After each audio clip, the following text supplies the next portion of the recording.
اپنے دل میں کینہ رکھتا ہے، بغض رکھتا ہے ایک مسلمان سے، نفرت رکھتا ہے، عداوت رکھتا ہے، بلا عذر شرعی عذر کے بغیر اگر کسی مسلمان کو کسی مسلمان سے نفرت ہے، دشمنی ہے، عداوت ہے، بغض ہے، اتنی عظیم رات، اہم مہینے میں بھی اللہ تعالیٰ اس کی مغفرت نہیں فرماتا۔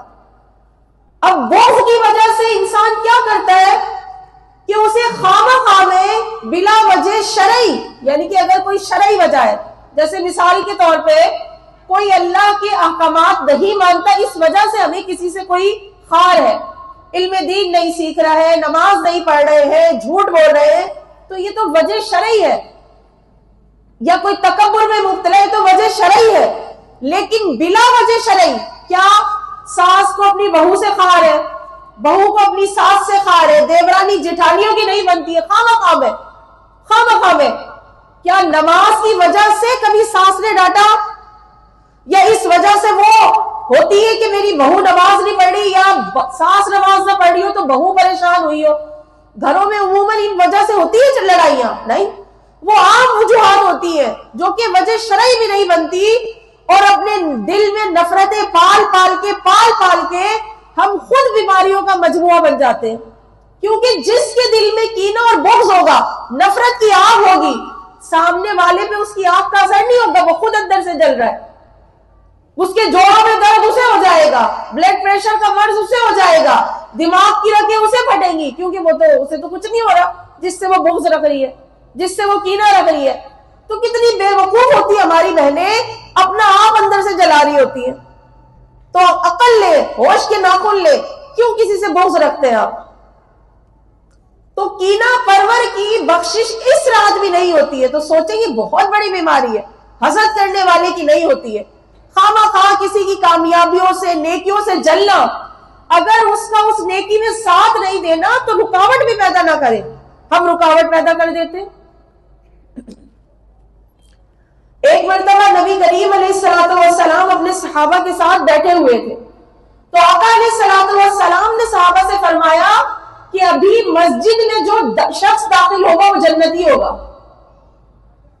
زمین پہ بیٹھ کے میرے آقا علیہ السلام فرما رہے ہیں، اور یہ بھی دیکھو آقا کو پتا ہے ابھی دروازے سے مسجد کے کون شخص انٹر ہوگا۔ تو ایک انصاری صحابی داخل ہوئے کہ ان کے منہ سے وضو کا پانی کے قطرات ٹپک رہے تھے، اور انہوں نے اپنی چپلیں اپنے رکھی ہوئی تھی۔ تو تمام صحابہ کرام نے انہیں دیکھا، اور ظاہر رشک آئے گا۔ اب اگر میں آپ سے کہوں کہ اب میری سب سے ہونہار اسٹوڈنٹ آنے والی ہے، اگر میں کہوں تو آپ بتاؤ خود اسے کیسا فیل ہوگا، اور آپ سب کی نگاہیں قابل رشک طور پر اس کی طرف اٹھیں گی کہ نہیں؟ اور آقا علیہ السلام کہہ رہے ہیں جنتی ہوگا۔ سبحان اللہ، دنیا میں اس کی جنتی ہونے کی، اور اتنے لوگوں میں آقا اس کی تعریف فرما رہے، اور آقا کی زبان سے تعریف، پکا ہی پکا، کوئی کچا کام ہی نہیں ہے نا، ضمانت ہی مل گئی نا۔ تو اچھا تمام صحابہ نے دیکھا۔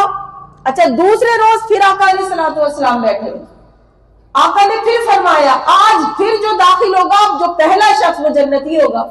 وہی کل والے انصاری صحابی آئے، صحابہ نے پھر ان کی زیارت کر لی۔ تیسرے روز آقا نے پھر فرمایا کہ آج بھی جو پہلا شخص داخل ہوگا وہ جنتی ہوگا۔ تو پھر بھی وہی انصاری صحابی اندر داخل ہوئے۔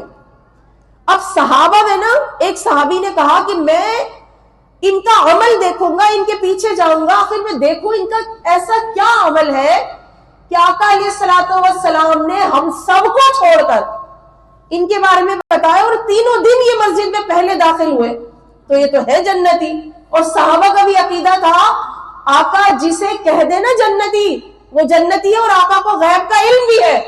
انہوں نے نہیں کہا آقا آپ کو کیا پتا، ابھی تو جنت قائم ہوئی نہ دوزخ قائم ہوئی، ابھی نہ کوئی فوت ہوا، اس کا عمل کیا ہے آپ کو کیا پتا۔ مگر دیکھیں آقا اپنے امتیوں کے اعمال بھی جانتے ہیں۔ میں اور آپ اگر کوئی عمل کرتے ہیں نا، جانتے ہیں، تو ان کے جنتی ہونے کا ایسے ہی بتایا نا کہ وہ نیک عمل کرتے ہوں گے۔ اور آقا علیہ السلام کو یہ بھی پتا ہے کہ کس عمل کی بنا پر اللہ تعالیٰ انہیں جنت عطا کر رہا ہے۔ تو پھر ایک صحابی حضرت عبداللہ بن عمر بن عاص وہ کہتے ہیں میں نا ان کے پاس گیا، اور میں نے ان سے کہا کہ میرے والد کے ساتھ تھوڑا سا جھگڑا ہو گیا ہے اور میں نے اپنے باپ سے قسم کھائی ہے کہ میں 3 دن تک آپ کے پاس ہی رہوں گا، تو کیا آپ مجھے 3 دن کے لیے اپنے پاس رکھ سکتے ہیں؟ انہوں نے کہا آ جاؤ رہ لو میرے ساتھ۔ ان کے ساتھ رہنے کا مقصد ان کا عمل دیکھنا تھا کہ ایسا کیا خاص عمل کرتے ہیں، کوئی راتوں کو اٹھتے ہیں، کوئی نفلی روزے رکھتے ہیں، کوئی صدقے خیرات کرتے ہیں، کیا کرتے ہیں کہ آقا نے کہا کہ یہ جنتی ہے۔ اب وہ ان کے ساتھ رہنے لگے، 1 دن 2 دن گزر گئی، 3 دن گزر گئے، انہوں نے کوئی خاص عمل نہیں دیکھا۔ وہ رات ہوتی تھی عشاء پڑھتے تھے اور سو جاتے تھے، صبح اٹھتے تھے پھر اپنی نمازیں پڑھتے تھے، نارمل لائف، فرائض واجبات سارے پورے نا۔ اچھا وہ جانے لگے تو کہنے لگے کیا ہوا آج آپ جا رہے؟ کہنے لگا ہاں میرا مقصد پورا ہو گیا۔ کیا مقصد؟ یہ کہ انہوں نے کہا کہ آقا علیہ الصلوۃ والسلام نے، ہم سب مسجد میں بیٹھے ہوئے تھے تو کہا تھا ایک شخص آئے گا جو جنتی ہوگا، اور 3 دن لگاتار آقا نے فرمایا اور تینوں دن آپ آئے۔ تو کہنے لگے نہیں میرا تو کوئی خاص عمل نہیں ہے، میں تو آپ کے سامنے یہ ساری عبادتیں کرتا ہوں، نہ راتوں کو جاگ، بس فرض پڑے اپنے سو گیا، فجر اٹھی، پھر اس کے بعد اپنی۔ اچھا وہ چلے گئے، کہنے لگے حیران، نہ کوئی خاص ذکر، نہ تسبیح، نہ کچھ، نہ رات کو قرآن کی تلاوت اٹھ کے تہجد گزاریاں، کچھ بھی نہیں۔ اچھا وہ جانے لگے تو ان کو یاد آیا، کہنے لگے اچھا رکے مجھے ایک بات یاد آئی اپنی۔ کہنے لگے وہ کیا؟ کہنے لگے میں آقا علیہ الصلوۃ والسلام نے جو میرے بارے میں یہ فرمایا ہے نا میں جنتی ہوں، ہاں میری ایک عادت ہے، وہ سب عادت غور سے سن۔ انہوں نے کہا میری عادت یہ ہے کہ میں کسی مسلمان بھائی سے اپنے دل میں کینہ، بغض، نفرت نہیں رکھتا، میں تمام مسلمانوں کی خیر خواہی اور بھلائی چاہتا ہوں۔ تو دیکھیں یہ کسی کے لیے دل میں کینہ رکھنا، بغض رکھنا اتنی بڑی یعنی کہ یہ گناہ ہے کہ اس کی وجہ سے انسان جب جنتی ہو سکتا ہے تو جہنمی بھی ہو سکتا ہے۔ تو عورتوں میں یہ خاص طور پہ عادت ہوتی ہے، جلتی ہیں، خواہ مخواہ میں جل رہی ہوتی ہیں، نہ کوئی وجہ نہ کچھ، کسی کی ترقی سے جلنا شروع کر دیا۔ تو ایسا مت کریں۔ یا عموماً یہ ساس بہو کے جو رشتے ہوتے ہیں نا، دیورانی جٹھانی کے، ان میں بغض زورا بھرا ہوتا ہے، کینہ، اور اس کی علامت کیا ہے کہ آپ نا اس بندی کی کسی سے تعریف نہیں کریں گے، کوئی کرے گا بھی نہ، آپ کہیں گے ارے چھوڑو کوئی اچھی نہیں ہے، تم ایسے ہی کہہ رہی ہو، میں رہتی ہوں نا مجھے پتا ہے وہ کیسی ہے، کر لینے دو اس کو، وہ تعریف کر رہی ہے تو یہ علامت ہوتی ہے۔ تو اس کینے سے اپنے آپ کو پاک رکھیں، اپنا دل پاک صاف رکھیں۔ قبر میں بچھو اور سانپ بھی بھر سکتے ہیں اس کینے کی وجہ سے۔ تو یہ 15ویں رات جو شعبان کی شب براءت ہے، اس میں اللہ تعالیٰ اس کینہ پرور کی بخشش و مغفرت نہیں فرماتا، اور ہمیں دعا کرنی چاہیے۔ یہ کینہ اتنی بری بیماری ہے کہ اللہ نے قرآن میں سورہ حشر میں فرمایا کہ ربنا لا تجعل فی قلوبنا غلا للذین آمنوا، اے اللہ ہمارے دل میں کینہ نہ رکھ، یہ دعا کرنی چاہیے۔ ہم تو کرتے ہی نہیں ہے، پالتے ہیں، بلکہ پالتے ہیں، اور نفرت اپنے اندر۔ اب اپنے آپ کے دل میں آپ محاسبہ کریں، آپ سوچیں، آج کی رات ضرور سوچئے گا یا 15 شعبان کی رات، کہ میں کس کس سے اپنے گھر میں، اپنی فیملی میں، اپنے خاندان سے نفرت کرتی ہوں اور بلا وجہ کرتی ہوں، اس کے ذکر سے مجھے چڑ ہوتی ہے۔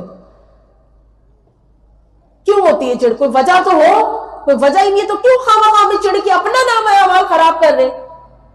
ارے آپ جہنمی ہو جائیں گے، اس کا کچھ نہیں جائے گا، تو کیوں اس کی وجہ سے، حالانکہ اس سے نفرت بھی ہے لیکن پھر بھی اس کی وجہ سے جہنم میں جا رہی ہیں آپ؟ اچھا لگے گا آپ کو؟ عقل مندی کا فیصلہ ہے، تو اپنے اعمال کی اصلاح کریں۔